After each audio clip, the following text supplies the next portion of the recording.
Welcome back, man, to another great episode of Comedians in Bed. And as always, I have another great guest for you, man. And I'm not just saying that. I feel like everybody is going to love this comedian after we get to know him a little bit better. From the land of the deep dish pizza, he's a very beautiful man. I always say that to every white man I see because you never know if they're going to sign your loan. So I always got to say that. He's very funny. He's very hilarious. And not only that, man, he's been doing this thing all over Chicago, and we're great to have him here on Comedians in Bed. Please give it up for DJ Rybski, everybody. Give it up. And I am late with the applause, but here they go. Hell yeah, good to be here. What's good, man? Are you white or like Italian? Like what? I'm white on my mom's side, Asian on my dad's side. Asian, really? Yeah, so you're definitely not getting the loan. Yeah. That is what's up, man. That's what's up. How was white and Asian, man? Yeah, that's what's up, man. So like, what did y'all eat for like? How does Thanksgiving work? I'm my fault. I'm fascinated by this. Oh no, you're good. Yeah. I just got like typical American food. A lot of Chicago food too. So we always had like the beef and everything someone would make or some hot dogs. I realized I've eaten way too many hot dogs in my life. I thought it was like a normal. I thought it was like a normal amount of hot dogs. I was literally just like in like Indiana, and they're like, yeah, we don't need that many hot dogs. And I was like, dude, if Indiana's not eating that many hot dogs, I gotta chill, you know? Man, listen, man, I haven't ate a hot dog in God knows how long. I'm a vegetarian. Like, I don't even eat the fake hot dogs. Like, I Yeah. can't do it. Like, I think The before I fake even, the fake hot dogs look they look like corn. yeah, They look yeah, disgusting. yeah. I even before I stopped eating meat, like I would go with brats a lot. I like brats. Brats, Good yeah. brat. It's worse, but you know. Yeah. It is what it is, man. Deep dish pizza. I go to Chicago like every year. I'll be there in a couple weeks for a show. I've only had deep dish pizza one time though. Like I don't really not saying that it's not worth, the hype, but it's messy. It's very messy. You need a fork and a knife to get that. Yeah, I mean I love deep dish. A lot of people in Chicago tell you they don't eat it. You eat deep dish on like Christmas, a birthday, when your parents are telling you they're getting divorced. But like that's when you have it, right? Like you have it for like a special occasion. Oh, okay, Um, okay. yeah, it's not like That's an funny. everyday pizza. Yeah, that's definitely not an everyday pizza, man. What is life out there like in Chicago, man? I tell people all the time that I love going to Chicago because every time I go there, I feel rich, but I also don't Yeah, live there. So, yeah. I think I don't know. Like I was just down in Austin, and then I was talking to some people in New York and LA. It's crazy that Chicago has somewhat stayed affordable. Like my family's been on the south side forever. I just moved to the north side because my girlfriend lives up here, and even then it's expensive. But like compared to other places, it's not too bad. yeah. Oh, you on the north side. We balling now. Okay. Yeah. Oh yeah. You see this watch? I Hey, bought this bye. watch. This is like it's like the only I never bought like a fashion accessory, but I got this watch, and I'm like, this is Uh-huh. cool. This will make me seem like a man. And dude, the first night I had it on the nightstand, and I realized that the numbers glow in the dark. Oh, wow. I'm like, that's the most childish shit ever, dude. But now you be up all night like, dang, Now, this is now I nice. know what time it is always. Man, listen, man.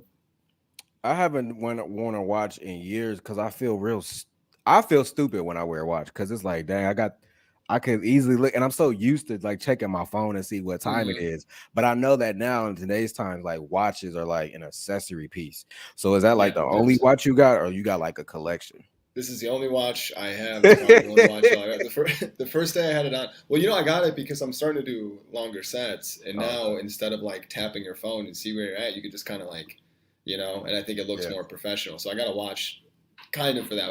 I think it was kind of an excuse to spend the $100, but like, the first day I had it on, I looked at it and I'm like, oh, I haven't read a watch in a while, and I just picked up my phone and I was like, oh, it's 12.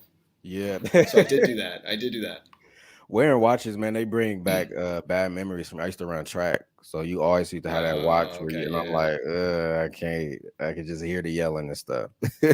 yeah, man, Can't do it at all, man. But now are you born and raised in Chicago? yeah, born and raised. Okay. Are you a Bears fan, Bulls fan? I'm a Bears fan, Bulls fan, Sox fan. Oh, Sox. All right, So you yeah, living on yeah, the yeah. north side and you're a Sox I fan? Well, just you moved to the north side. I've been on yeah, the south side my whole life, you know. yeah. Well, I see you got some books back there, man. What are you a book reader or is that your girl's book? I read a little bit. I like Okay. that. Some of them are hers. I like to read. I got some authors I like. What about you? You been picking up the books? Yeah, I love books, man. They make me feel smarter. They make me Yeah. feel smart. I see why Florida is shutting down us having books. Like this. You be I like, like to have a nigga, book what? on the. I like to have the book on the train because then I feel like like a girl sees me, she'll be like, "Oh, I wish my boyfriend read," and I think that's like a cool. Like, yeah, that's right. You're with. He's on fan book or fan duel, whatever the fuck it's called. When we were reading Sebastian Younger, like a couple years ago, you know. I most definitely used to read going to school when I used to catch the Coda bus up here. That's what we call it. I definitely read and just was. I would go like listen. I would like go sit in the library and read and be like, okay, Yeah. one of these girls is gonna like see me and be like, hey, what's your name? And it never happened. Never, no, it never happened. It's that's why I pick up like one book a year and then you know. Yeah.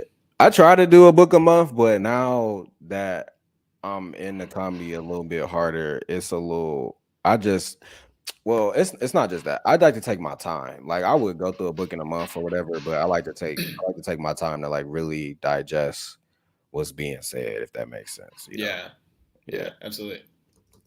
You got any comedy books? Yeah, there's some good ones. I liked what was the last one I read? It was like Conversations with Frogs or some shit. My grandpa sells books online, so you gave me this one.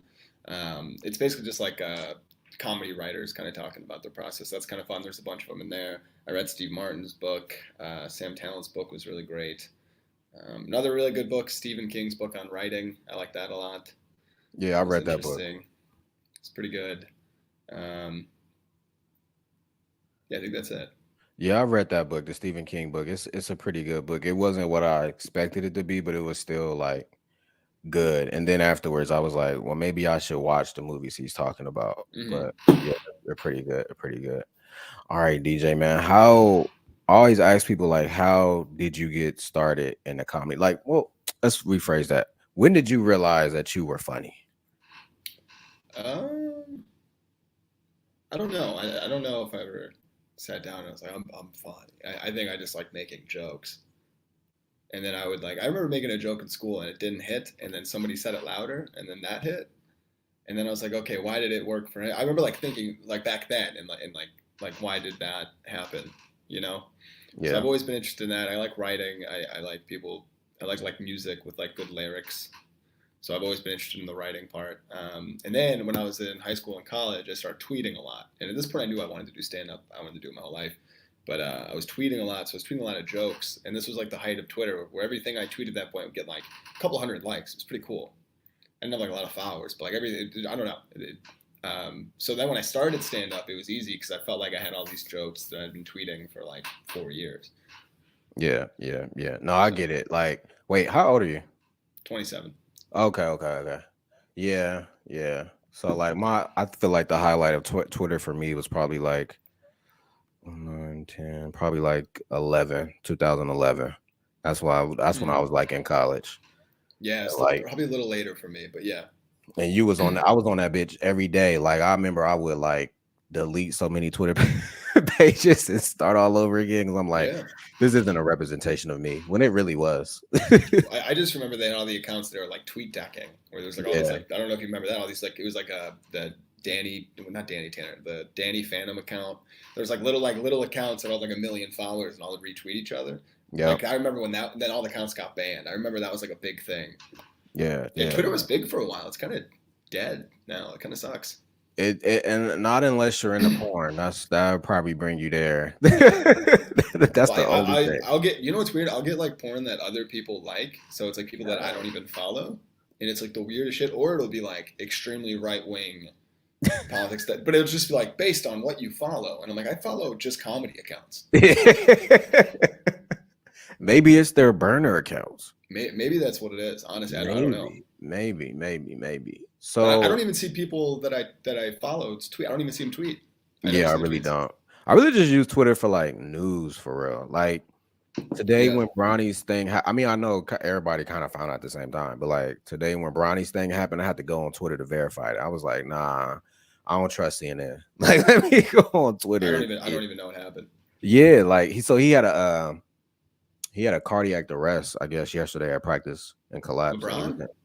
not LeBron, his son Bronny. Oh, whoa, Yeah, whoa. yeah. And he was in ICU, but then like they was like, yeah, he back at home resting today. I was like, that's pretty fast. I don't think I would take him out, but I'm not a doctor, so. That's crazy. But then that happened, and then with Carly Russell with her missing, I didn't know anything about that. I haven't been on Twitter for like a month and a half, and you miss so much. I really just use it for news for real now.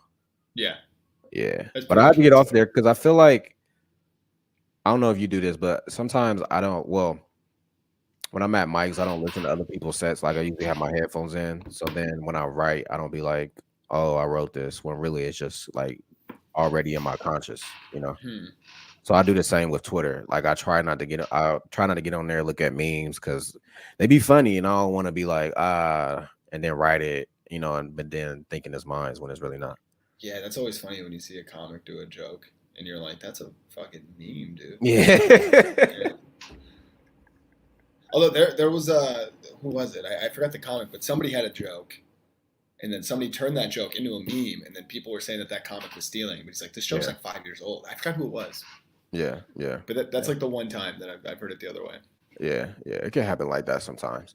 So do you just do comedy all in Chicago or do you well first of all, how long have you been doing comedy for? About 4 years. Okay, 4 years. All right, all right. Yeah. I'm coming up on four and well when this air I'll be four. Yeah, Yeah. yeah, yeah. What have you learned about yourself before you started doing comedy and now that you're 4 years in, what have you learned about yourself? I think just from doing comedy, I think it forces you to look inward more. You have to be more self-aware. Where I think when I was like in college and those times, like I don't really think I had any consideration of where I was in other people's proximity and how I was, if that makes sense. I mean, I was aware in a point where I wasn't like a rude person, but I think I didn't think about the bigger picture more. And now as a comic, I think we have to look at that. So Yeah, yeah, yeah. I don't know if that makes sense, but it does to me. Yeah, yeah. I'm cracking up because I say that so much. Like I be saying something, I'll be like, I don't know if that makes sense, but it makes sense to me. Like, Yeah. yeah, that's funny. No, yeah, I feel like I feel like to break through, you know, I'm not necessarily saying that this is what you have to do to be good, but I'm just saying like the breakthrough, you definitely gotta find out who you are and be your Mm-hmm. authentic self. Because if you're going up there being phony, like they could pick through that pretty easily. Yeah. Yeah, yeah, yeah. Like you'll hear like comics telling sex jokes, and it's like you don't look like you have any type of sex. Like Mm-hmm. let's switch this around a little bit. So Yeah. yeah, Well, even like I think about like Seinfeld, like people think like I'm not gonna sit here and tell you Seinfeld's the greatest stand-up comedian ever live. I'm not gonna say that, but like people say like you got nothing listening to Seinfeld, you knew nothing about him. But if you listen to some of the jokes, you're like, oh man, he really like is like noticing shit, dude. Like he has the joke about cotton balls. He's like, I never needed whatever. But it's like I don't even think about those things. yeah, So at least then, like if you listen to his act, like oh, this is like what he does. Like this is really where he is, which is yeah, kind of a yeah. weird thing to think about. No, I think the first time I had that type of aha moment that you're talking about, I did a open mic in LA, and this comic did a joke about dandruff, and I was like, what the fuck? I'm like, how did you make dandruffs funny? So like Yeah, now I try it's to yeah. like so now I try to do like like that. Like I got a joke right now I'm trying to work out where I talk about cheese, and it actually came from an episode that I just recorded like a couple weeks ago. Cheese, like if you eat cheese sticks, like it's normal, but like if you eat a slice of cheese, it kind of make you weird. Like it kind of make you Hmm. like serial killer. You know what I'm saying? So like stuff like that because like I just got tired of like doing jokes about like white people this, black people that. You know, it's Hmm. cool, but it just kind of got a little. All right, what else you got? You know what I'm saying? Yeah, to write about observations, it's definitely hard, because you do have to like notice it. And then sometimes I'll hear people like make observations. I'm like, oh man, I thought about that. I didn't know that was like a joke. Yeah, And then they yeah, made it funny. And yeah. I always get mad about that, where I'm like, it was right there, you know? Well, Yeah. because now you're talking about cheese, and now I'm thinking, I'm like, okay, well, where can you? Because I'll eat a slice of cheese at home. I'll take it out of the fridge, you know. But you can't do that in public. So now, Uh, that's where I'm thinking now. I didn't even think about that. yeah, yeah, yeah, yeah.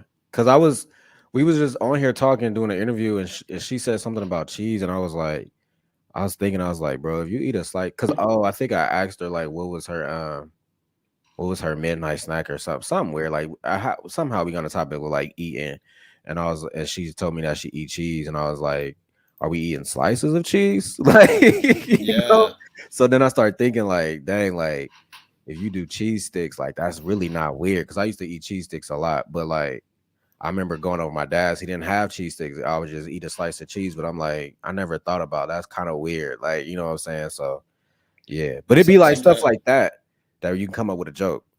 yeah, yeah. Yeah. Sometimes when I would eat a cheese stick as a kid, if like no one was in the room, I would just bite right into the middle of it. Really? Yeah, yeah, but this is like I knew it was wrong, but I still did it. Yeah.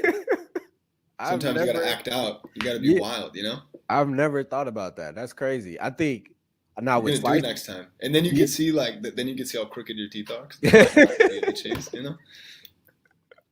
I think with like slices of cheese, I used to try to like this when I was like in elementary school. I used to like try to make them look like a state. Like I used to like try to bite it Yeah, I and know make what it you look mean. like a Yeah, state. 100%, 100%. Yeah, yeah. That's why we're comics, dude. This is so sad. So sad. Wow. Oh, that's so funny. Yeah, it is. That's funny. That's funny. That's crazy. Okay, so 4 years in, man. What's one of the things that you like love most about doing comedy? Hmm. Other than like actually doing comedy and being on stage, I think like yesterday, I was headlining the Monday show at Laugh Factory, which was really cool. I got to do 30 minutes. But then my buddy Tom, he was closing out the show at Zanies at the same night. And it was just cool that like because I'm a comic and you have all these friends or like your group were like, people were both like, yo man, like good luck, all this, and we all got together after. Like that's cool. Like those are cool nights that like you don't really get outside of comedy, I guess. You know? Yeah, yeah, Like that yeah, stuff's cool. Like having people in the locker room with you, supporting it, being there, having like a community, I think it is a really cool thing. Like even like when I was down in Austin, man, like I headlined the Creek in the Cave, first time headlining any club worth mentioning. And even like the comics down there that I didn't know, they're like, hey man, congrats, that's really cool. yeah, Like yeah. that is a cool thing in comedy. I think you do get. There's like a real community. Yeah, that's why, to be honest, that's part of the reason why I want to move to Chicago. Mm, Eventually I will. Just because like I don't really feel a sense of community of where I'm at, except from like the people that I talk to. But like as an overall like scene, I just kind of feel like everybody kind of like doing their own thing and not being on one accord, yeah. which is cool, but it just brings too much like chaos and animosity when it don't need to be. Now, I'm not Mm, knocking my scene. Like every scene is different. I'm pretty sure, there's some toxic individuals or toxicity in every scene, but like yeah, I don't really know. I don't really know what I don't want to say I don't know what a scene feel like. Yeah, I'm just happy. I'm eager to come to Chicago. I'll just say that. yeah. Well, I'm not going to say that like the whole scene is like that. I mean, Yeah, yeah, Chicago is yeah. a very good scene, but it definitely is one.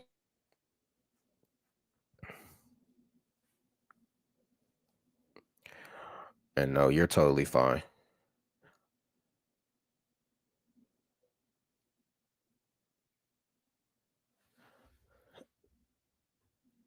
But yes, soon and very soon. Uh, but yeah, like um,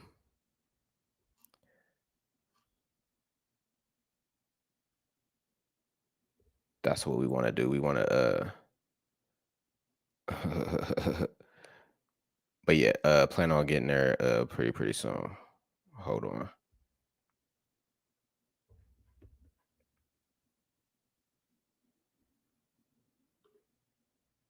So while DJ is getting that together, um we're gonna go ahead and but yeah, like Chicago is like I've done shows there, open mics, regular shows.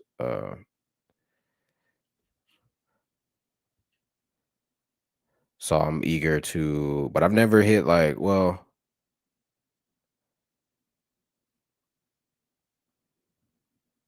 I've never hit any of those big rooms out there, the bigger clubs. I've hit like independent clubs out in Chicago, which are cool and which are fun. But Chicago, the thing about Chicago got a lot of rooms, like a lot of rooms. Like even when you outside the club, just Chicago got a lot of rooms. Uh, and you're totally fine, man. I meant to tell you, but beforehand, like if that happens, I'll still be on here. So no, you're Okay, good. cool. Yeah, you're good. But what I You was can hear me talking about, still? yeah, yeah, yep. All right, cool. But what I was talking about was excuse me, the different rooms that like Chicago has, like how many comedy clubs that you guys have, like the main one and the independent ones that you guys have. How much does that benefit you and your growth as a comic when you have so many avenues to practice your art? Yeah, there's a lot of venues. I mean, I think there's two Zanies, Laugh Factory, Comedy Bar, Comedy Clubhouse, CG's, Comedy Vault. Um, I mean, there's so many more. I mean, Improv is there. I mean, there's so many spaces to get up, and then Lincoln Lodge has like 3 rooms. Um, yeah, there's a lot of places to get up, and I think every club is different. So, like at Zanies, you kind of learn to work with headliners, and you can learn to host and feature, and then Laugh Factory, it's more showcases, and you're doing spots, and then you have to follow somebody who's doing a hot 15. So, I think it definitely helps. It definitely is a way to like become a good, well versed comic, and you have to do different rooms. And then Lincoln Lodge could be younger, a liberal audience, and you have to be able to play. And then Riddles, that's a black room. So Yeah. there's so many different places where you can get up with different audiences. I think that is one of the main things that I really like about being in Chicago. Yes. I feel like here we only have um yeah, we only yeah, we don't have that much of an experience. But what I do like about the different rooms is that they do help you grow quicker and they do help you not necessarily find material quicker, like as far as like material on the crowd, but just material in general, just Mhm. helping you you grow and things like that. What's one of your favorite like mics or venues to hit that like you love going to? Zanies is I think Zany, Chicago, and Rosemont are just two of the best clubs in the country. Um, Old Town, you're just there. I mean, it's an institution. You see the pictures on the wall. It's a tight, low ceiling, dark room. There's not much to it other than the old feel. But that club, I mean, when it's hot, it's hot. There's nothing like it. Same with Rosemont, just because it seats 250, 300 people. Like when Rosemont sold out, I mean, especially because that's made for comedy. They're just surrounding you.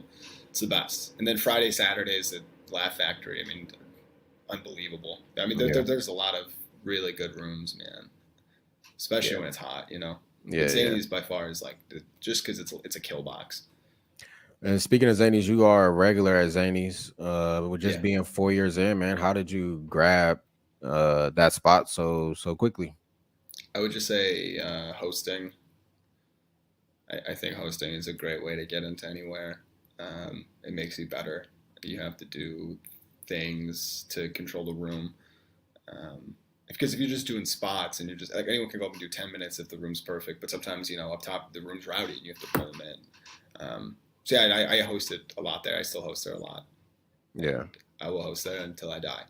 I love working in yeah, that room. So yeah.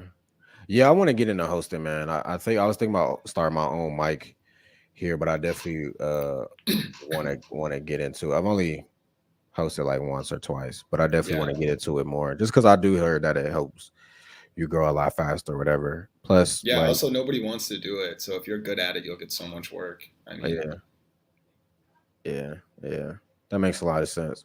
yeah. Especially open mics, I can't. I don't see how open mic hosts do it, man. I really just Just the different personalities.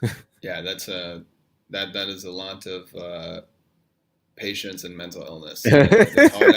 I did it when I had a weekly show. I would do the show with the mic, and hosting a mic is hard. I Yeah, mean, it's really important to do, and it helps. But yeah, it sucks. I mean, yeah, for 25 people, you're just gonna be like, all right, there's Greg. It sucks. yeah, yeah. Very thankless job. You were talking about how you did 30-minute sets. How are you structuring your 30-minute sets? Because I'm working on doing a 30-minute set just for like an album, and I have a way that I'm planning to do it, but like well, I'll tell you how I'm doing it, then you can tell me your way.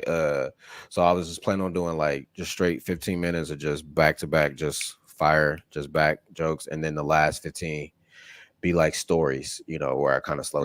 slow it down a little bit. And I know that everybody's style is different. But anytime I look at it like that way, even if I do like a 10-minute set, I just split it up in half to try to make it easier, I guess, the process. So how do you when you structure your jokes when you have more time, like how do you structure yours?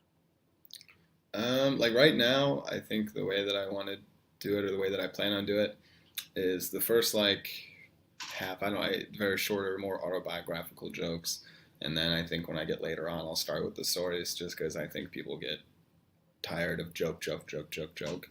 Um, yeah, so I mean, to me, that's really the only way that I think about it. And then if I'm trying some new stuff, I'll kind of put it in the middle, or stuff that I'm not as. Yeah. But yeah, I don't know. I mean, I move stuff around a lot. I think a lot of it just kind of works out. We're like, okay, this joke has to go here to follow this, to follow this. Like, you just find the order and how to connect everything in a way that Yeah. works. But like I have heard, I was hosting for a really good comic named Matthew Brazard. It's done like some Tonight shows and stuff.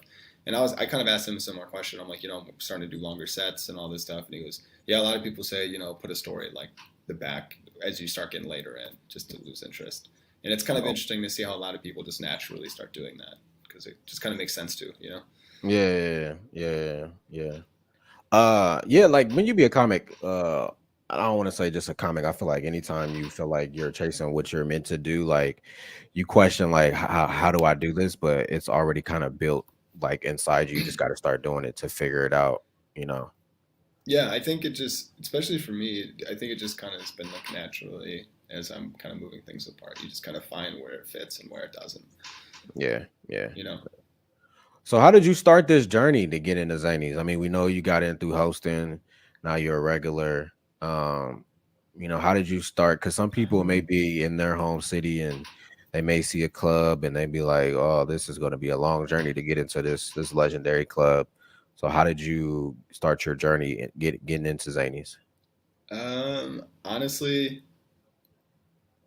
I think I did the Wednesday showcase in Rosemont probably 7 or 8 times before I got to host anything. And it's like one of those things where in the time that it's happening when you're doing it, especially you start, you're like, okay, I've done it enough. They keep seeing me, but looking back, you're like, yeah, they probably should have waited a little longer. Um, but yeah, I think just you have to just keep showcasing and showcasing and showcasing until the time is right. And I think by the time that I got asked to host there, I did a good enough job, and I did the things that you're supposed to do. There's like, hey, you can host again. You know. How did you keep the confidence to keep? I don't want to say like I'm pretty sure ain't nobody gonna turn down a showcasing gig, but like how did you keep the confidence? Like, dang, they keep showcasing me, but they not like booking me for anything. Like that's kind of like an actor, like where you like have so many auditions, but you're not getting like the booking that you want. How did you keep the encouragement to like, all right, one day they'll say yes? I think I did also. I was able to kind of step back and look at who they were booking, and I was pretty honest with myself. I'm like, yeah, they're better than me. They've been doing it longer. They deserve the spots. Like I need to just keep coming back and keep getting better. Um, and I think that's kind of just how it works with any club that I've worked pretty regularly. I think it's always just like, okay, you do guest spots, keep doing well. And it's like, you have to do well and not do the same 5 minutes. You have to keep showing them that you have other stuff and you can. So yeah, I don't know. I think that, people always say like comedy takes 10 years to get good at it. I really believe that. I think you have to do it for a long time. Hmm. So I think getting in there, I think the best thing I could have done was just keep doing that pretty much when I was looking at it as an audition, you know, Yeah. every Yeah. time I went in there. So, I mean, to be honest, but then it's also just like, if you want to host and you're telling a club that you want to host and you keep auditioning, if you're going up there and you're saying every swear word, you're being very dirty, if they're looking at you to be a host, they're going to go with someone who might be just as funny and clean, just because it just depends on where you want to work and what you want to do, you know? Yeah. Yeah. And I'm not saying that's like a Zanies policy. I think that's like a pretty common policy with clubs when it comes to hosting. Like, yeah, Yeah. just don't walk people, you know, do the right things, make it so the show's not about you. Man, my first showcasing gig, I look back at it and I'll be like, bro, you did not know what you were doing at all. No, Like, yeah, and I kind of wish somebody would have told me, but I'm glad nobody did, because now I can go back and look and be like, all right, this is where you messed up at. This is where you could do a little better. So next time I get that opportunity, I can do better or hmm, be more, I guess, professional or whatever, you know. yeah, But it was definitely a fun experience, and I was honored by it. I know another opportunity will come soon, but I yeah, just now started to learn, like, I learned like how to I learned how to arrange my sets. Like, okay, this one matched with this one, so let's go here to here. But like as far as like, put the new ones in the middle and killer up front and a second one at the end. Like I'm just now learning that, so I'm having fun, yeah, like arranging sets and whatnot. yeah.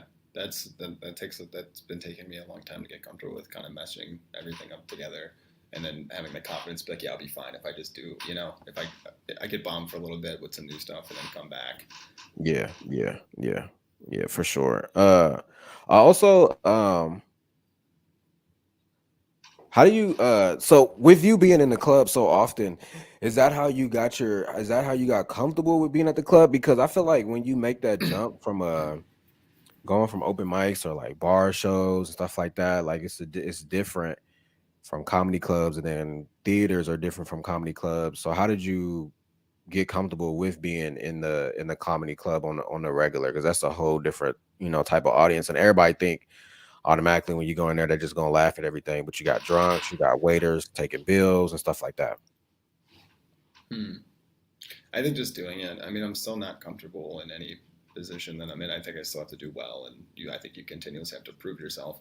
I think the worst thing you could do at a club is get too comfortable. You know, um, I think it's really easy. It's really hard to get into a club, and it's really hard. It's really easy to get kicked out of one.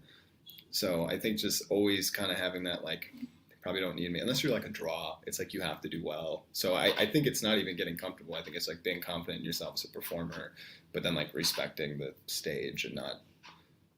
I don't know. I don't know if that makes sense. If my answer makes sense, but I think it's just, if you just know you're going to go in and you're going to do your best stuff and you know you're going to do well, you should be fine. Especially when you do it over and over and over again. Yeah. And what exactly is being it's a term that we hear a lot. You kind of don't comprehend it at first because it's like, well, we're here to make people laugh. What exactly is being professional when you get into these clubs? Because sometimes I feel like I'm professional, but sometimes I don't. I feel like I don't do enough of like being there.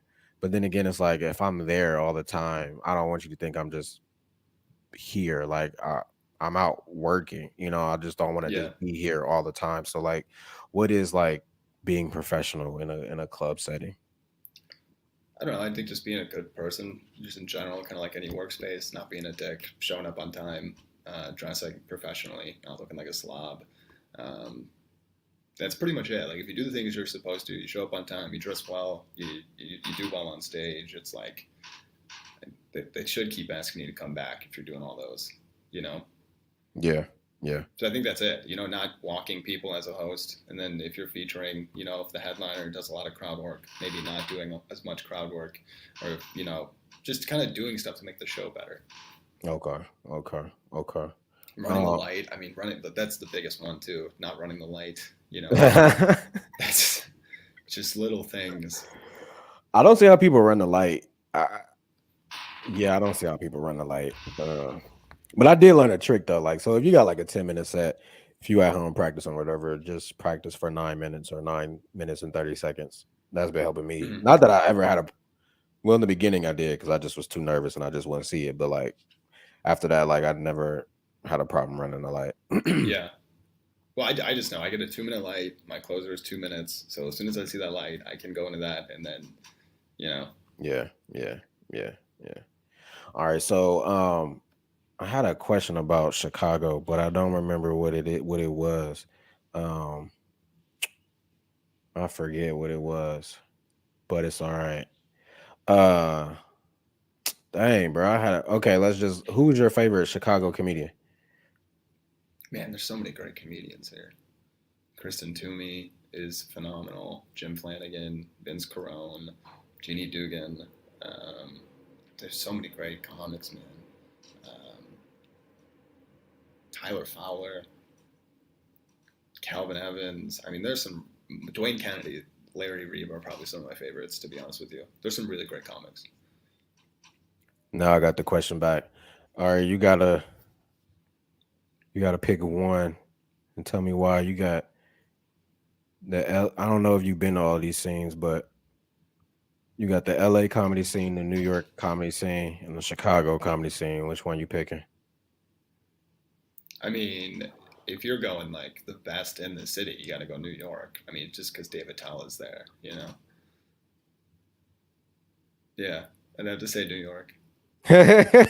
Yeah. Have you ever But if done it, comedy in New York? no, I haven't. I Okay. want to, but it's just eventually.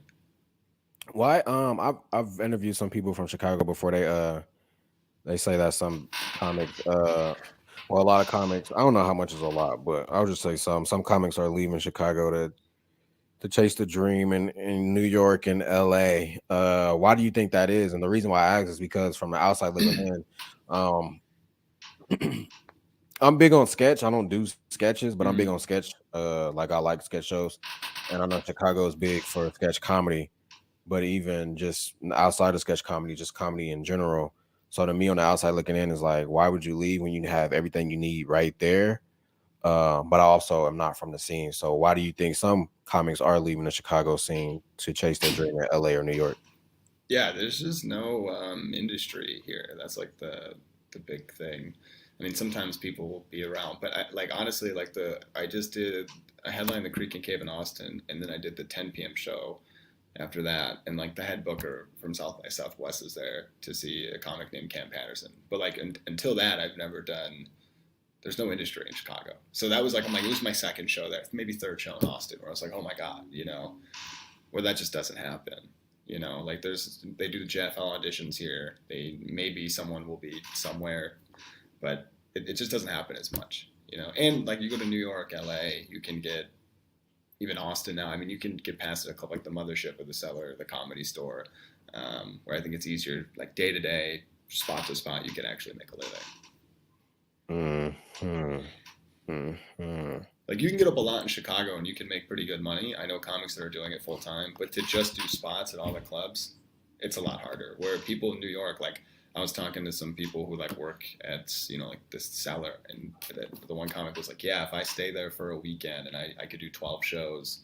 This is a very big comic. She's like, I could do 12 shows that'll pay my rent, like in that, pretty much in like a weekend in New York. When you But that's say somebody that's getting up at the Cellar all the time. That's like a yeah, monster. when you say industry, do you just mean comedy industry? Yeah, yeah. Okay. The reason why I asked because I was when you say industry, I was thinking like just entertainment in general, and I feel like the reason why I was thinking that was because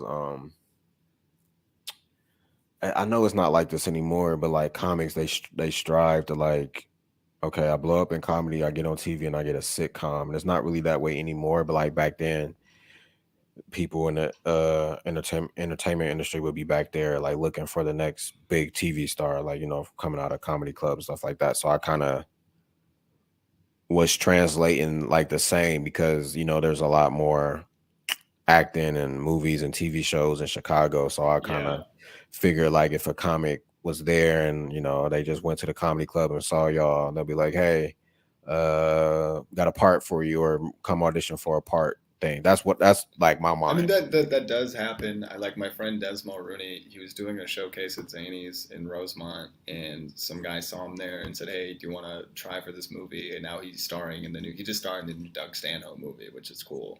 Yeah. But that it's pretty isolated, like in the case that's happening.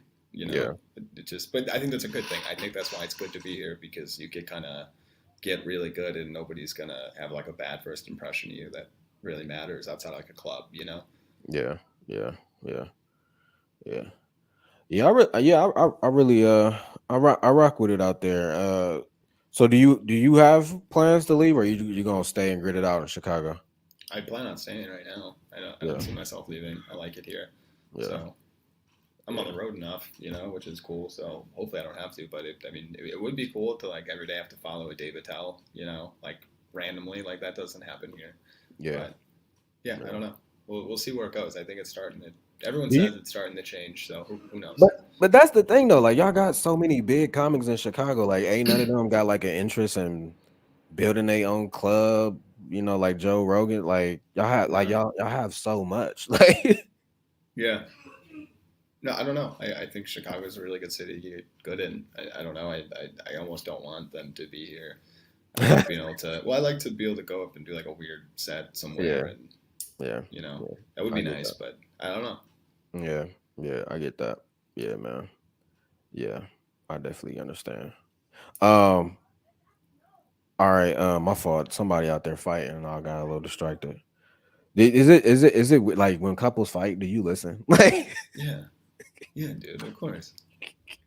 because you can tell when they move in, you be like, oh, this is a bad relationship. Like they about Yeah, to be loud as fuck.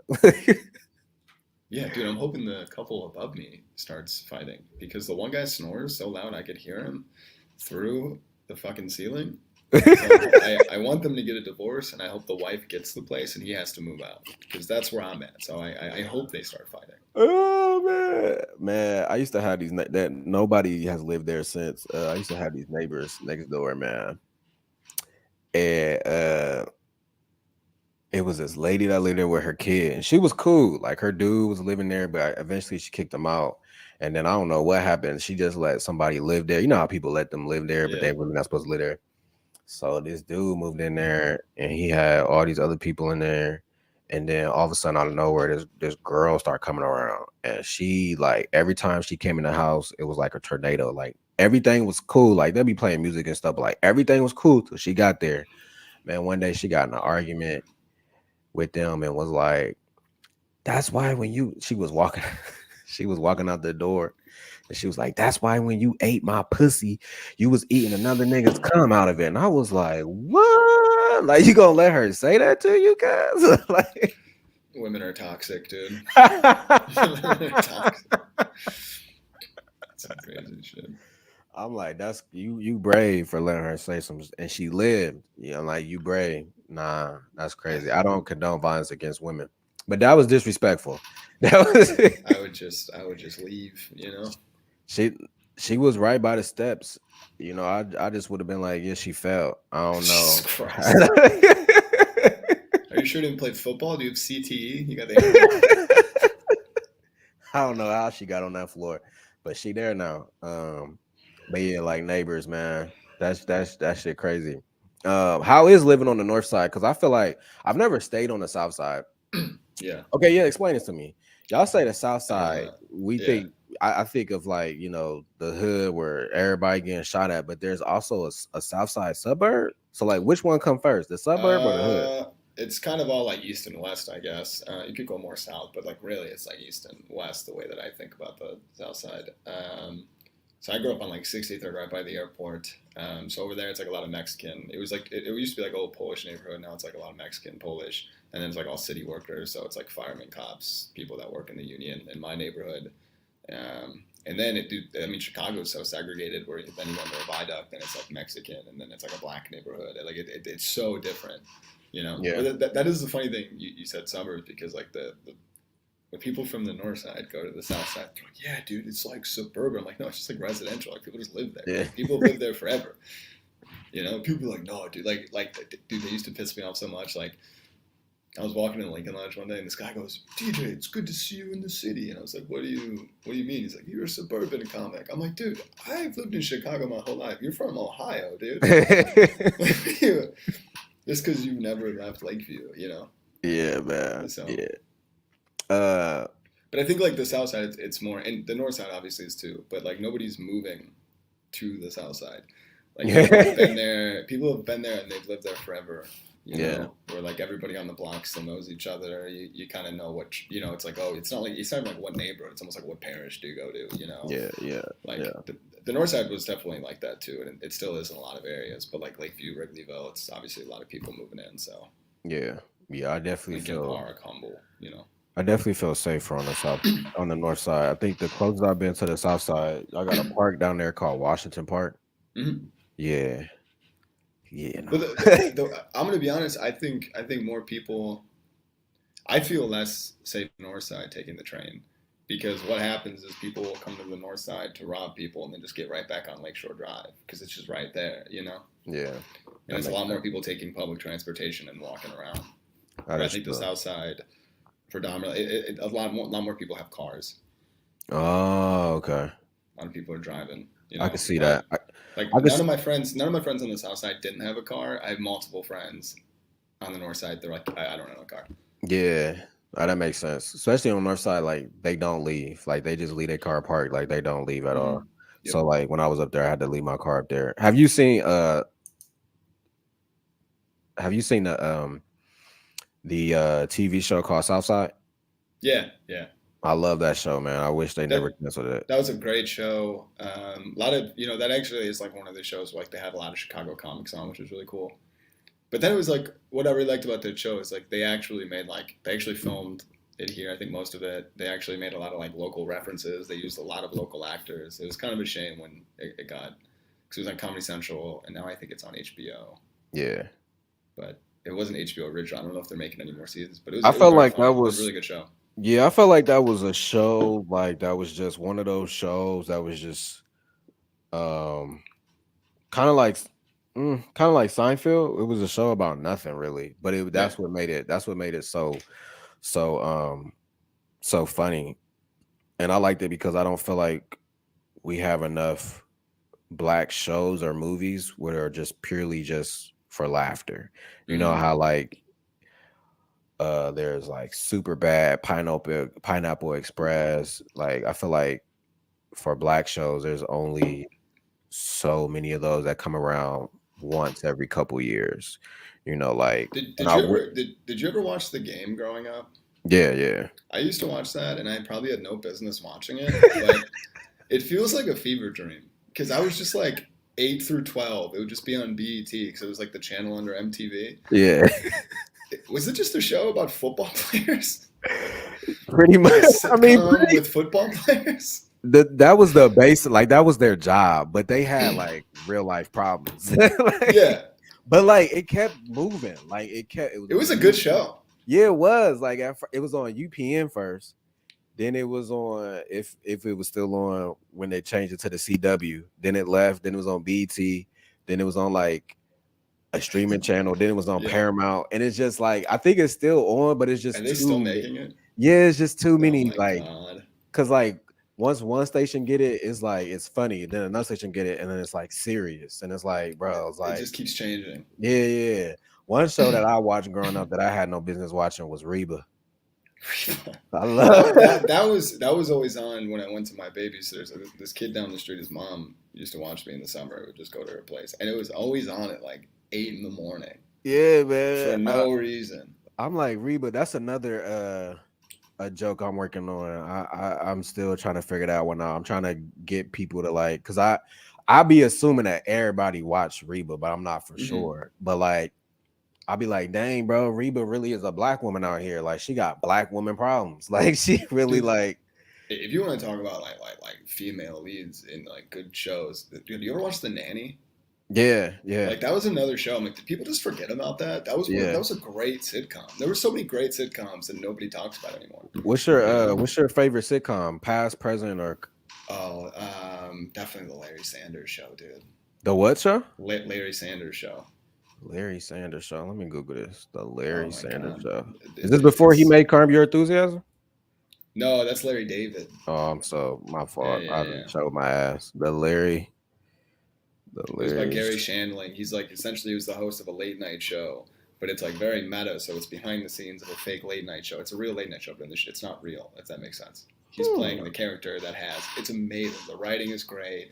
I mean, there's like if you want to talk like ahead of its time and just the way I think the writing is just so great. Like they have episodes that are like it's on HBO now, so it's extremely dirty. They have episodes that talk about like people being gay and like It's being on very Mac. pro.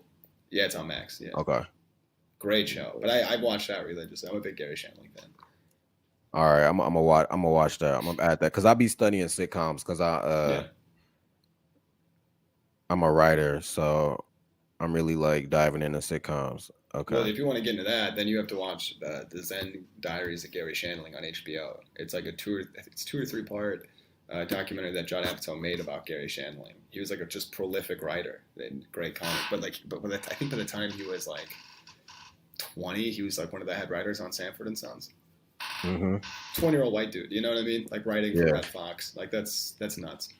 My favorite sitcom is it's Martin. Yeah, Martin's great. Yeah, Martin is Is he's phenomenal writing. I feel like it still holds up. well, all those sitcoms they had lessons in them too, but not like Yes. corny. But they weren't like corny, you know what I mean?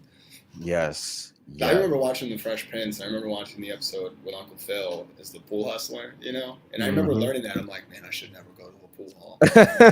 You know? But yeah, I definitely Martin. Like me and my mom, like we be exchanging. Like she'll text me and she'll say a line from Martin. I already know what she's talking about. Like it's ridiculous.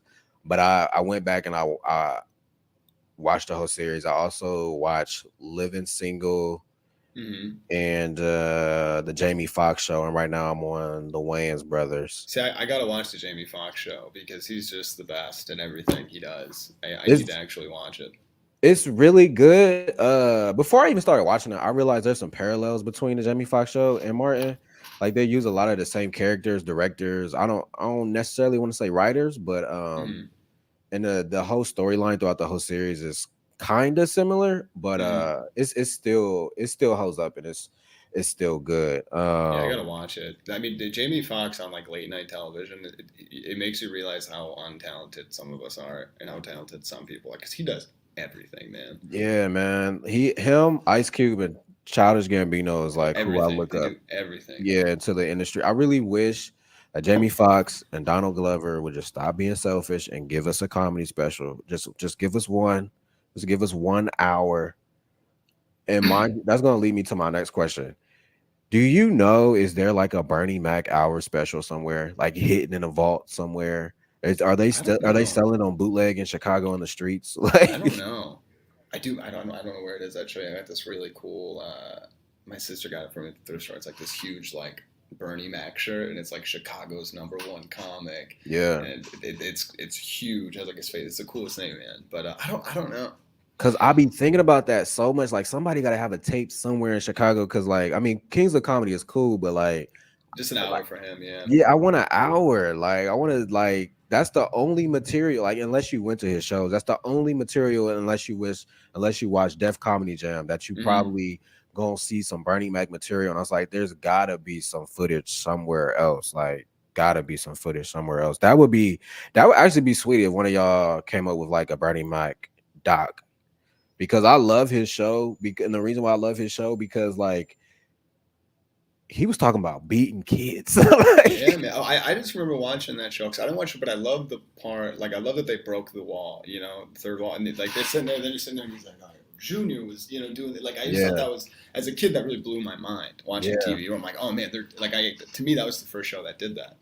And if you watch the Kings of Comedy, if you watch the end, I think everyone had a show except for him and Cedric, and then Cedric got a sketch show for like a Mm-hmm. season, and then he got his show. But at the end of the, well, not the end, but like before, he was like, "America, if y'all give me a show, please." And then if you watch it, every time he sit down, he's like, "Hello, America." He's always addressing America. So I always thought like it was pretty dope. I thought Yeah, he was I talking to like that. everybody. Yeah, it was pretty dope. I, If you, there's a guy in Chicago. He's a legend, man. Damon Williams. I don't know if you're familiar, but he would like work with all those guys, and he was just, dude, he's a monster. If you have a chance to see him, he has a lot of stuff online. Damon Williams. He pretty much is like he runs the weekends over at Riddle's Comedy Club, and he's the best, man. I mean, he's a monster too, and he's just been doing it forever. Ballhead Damon Williams. Yeah, Okay, yeah, I know what you're talking about. Okay, yeah. Did you but as he's we one of the started guys. to He stayed in Chicago, which is really cool. Like he just Oh, he's didn't from like. Chicago. Yeah, man, he stayed here, but he's done all that stuff. He's done all those tours. And I I I only know Damon because of he used to, I don't know what you would call it, but I guess you can call it a guest spot. He would do a guest spot on the Tom Joyner morning show. So I mhm. would hear him come in and stuff, and he'll just one of the comics that just come in making jokes or whatever, blah blah blah. Dude, monster. I mean, I've seen him. I've seen him on like a Friday, Saturday at Riddles packed out. He'll just be hosting. Uh-huh. Just he'll go up in between, just fuck, kill, dude, kill. I mean, it's everything. It's like really well written, smart jokes. He's doing act outs. He's doing voices. Yeah. He's one of the best. He's one of the best in Chicago. I should have included him in the list earlier. He is one of the best. Okay. As we start to wrap this up here, who is on your Mount Rushmore of comedy? Hmm. My Mount Rushmore. I'll say this in no particular order. Just the few that come off my head: Gary Goldman, Louis C.K. Um, I'm gonna give you like a real answer. Like I'm really digging deep here. Who do I love listening to? Louis C.K., Gary Goldman. I've been listening to a lot of Tom Segura recently, which I've been late on the Tom Segura train. I'm like just starting to get into his stuff, and he's great. I mean, I've listened to it before, but now I'm like, as like a comic, really get into it. The best, obviously, like Bill Burr. I saw Bill Burr live this year at the United Center. He was just a monster, Yeah. absolute monster. But then, like, dude, like if you want to go like not like huge, like just the people whose like specials I've really been fucking with this year, like albums. Beth Stelling has one called Girl Daddy that's on HBO. That's one of the best specials I've watched. Shane Wang has an amazing special on Netflix. I got to work with him at the Improv. It's one of the best hours I've seen. Andrea Jin has a really good album called Grandma's Girl. Very good autobiographical, amazing writing. Kristen Toomey has an album called Motherfucker. Kristen Toomey's, I mean, in Chicago, she's a monster, dude. Yeah. She's on my Chicago Mount Rushmore for sure. I'm gonna look up that one, Girl Daddy. You said it was called Girl Daddy? Yeah. Okay. I'm gonna look that one up. Stelling. One comic that has their hand around my neck is Steph Tolive. Oh, dude, I worked with her on New Year's. Talk about prolific. She's basically doing it. I don't say different hour, but it was a wide variety of stuff every show and just murdering. Like, it's like a different laugh with her, and she's very nice. Cool. Yeah, man. I love. Yeah, she's yeah. When I seen the which I like, and I hope they do it again when they did the whole Netflix as a joke special. I mean festival, and they put like all the little, not all, but most of the shows on Netflix.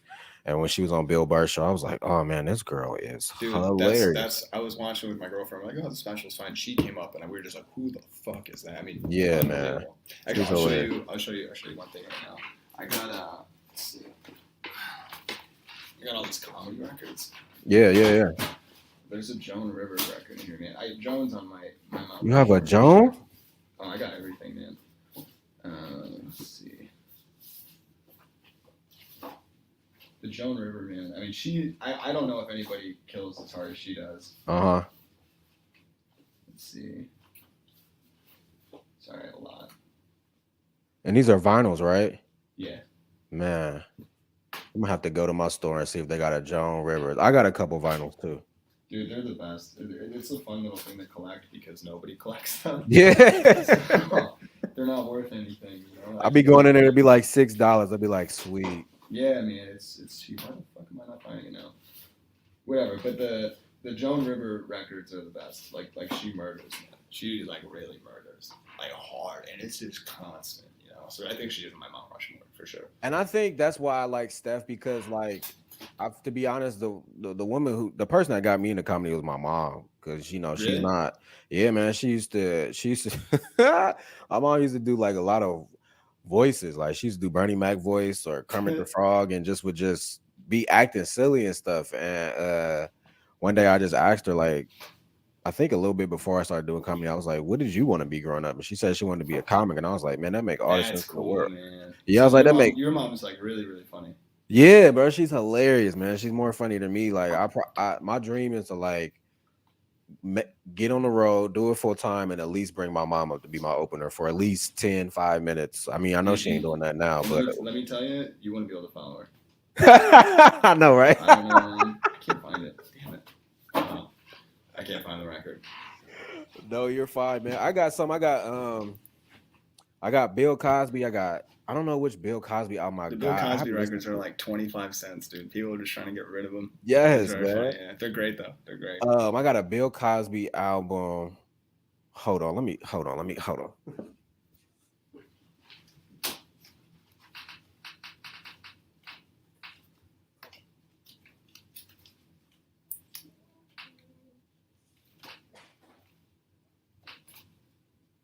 Now we're just looking for records at this point. This is where it gets boring. Hey guys, make sure you follow my It's there. Follow that Instagram right there. All right, so I only grabbed a few. Have you got Moms Mabley? Yeah, dude. You know what's crazy about her is she came out as like an openly gay woman in like the early 1900s. First woman to perform at the Apollo, and then she had a career for like 80 years. They like, yeah, dude. She's. Bro, they need to make a movie about her. I think Whoopi Goldberg did. I don't know if it's on HBO or not. And this is actually one that I got. It's Franklin J. He's a monster, very prolific. Very good album. But he was like 20 when he made that. I have this Bill Cosby album. Yeah, dude, he was so good. It's a shame. Let's Boogie. What a shame of a. I'll just say he was a product of the time. I'll just say. Yeah, I'll tell you what, dude. Like, okay, this is the record that I tell everybody about because I've never seen it. It's Jimmy Lynch, Return of the Funky Tramp. Okay. So he was like one of Dolomite's guys. He was in that group. But he'll tell what I love. It's like a party record, right? He'll tell like these like 5-minute elaborate stories that are really interesting and pull you in for one joke at the end, one like misdirection, and then like the band will play. It's really cool. It's a great album. Hold on, I'm about to be there in a few weeks. What record store are you going to? Oh man, I just go to all of them. Okay. I go to every single one. I couldn't even name one specifically. I get a lot of them on the road too when I go because they're, like I said, it gives you something to do. Yeah, I got this one. This George. I think this might be his. Class Clown's great. Yeah. I mean, it's an interesting record because he starts with like 7 minutes of like shit and fart jokes. Yes, he does a lot of just clowning around. He's so silly, you know. And then when you flip it, it's all political stuff, and it's like, oh, I see how you did that. All right. And I got this one. Yeah, he's obviously on the Mount Rushmore. Yeah, he's the best. Yeah, I got that one. Albums. And that's a few that I got. But yeah, the record store up here be like, they'll be like comedy albums for like $6. I'll be like, yeah, give me all of them. Yeah, man. No, it's a fun way to listen to it. Yeah, I listen to it. I roll me a blunt. I smoke and I listen. I just be like, all right, we're just gonna listen, see how you did this. Yeah, and especially like you just find a lot of older albums, you know. Because I think that what I like about the records is you have to listen to the full albums. Like things have to go together instead of it's just like, oh, here's 15 seconds on this and this, and you can't pick through the jokes. You have to listen to the full thing. So the whole 45 had to be good. There to be transitions, and it's really cool. Yeah. You know. The people that's listening to this right now, what's some words of motivation that you have for them?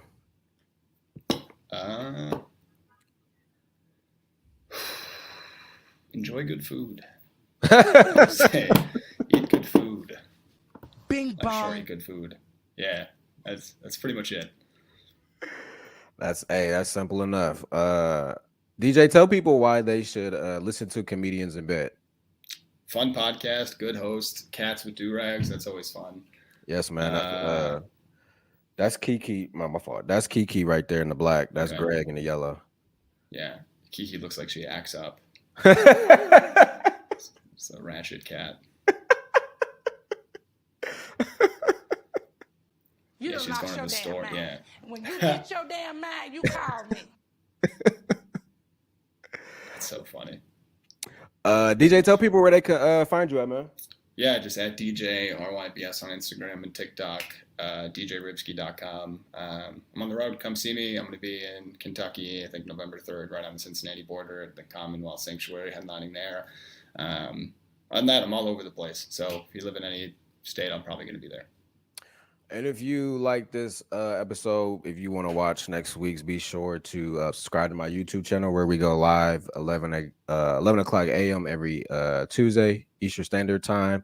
But if not, you could download on Spotify, Apple Podcasts, Amazon, or wherever else you listen to podcasts. And be sure to follow us on IG at Comedians in Bed Podcast.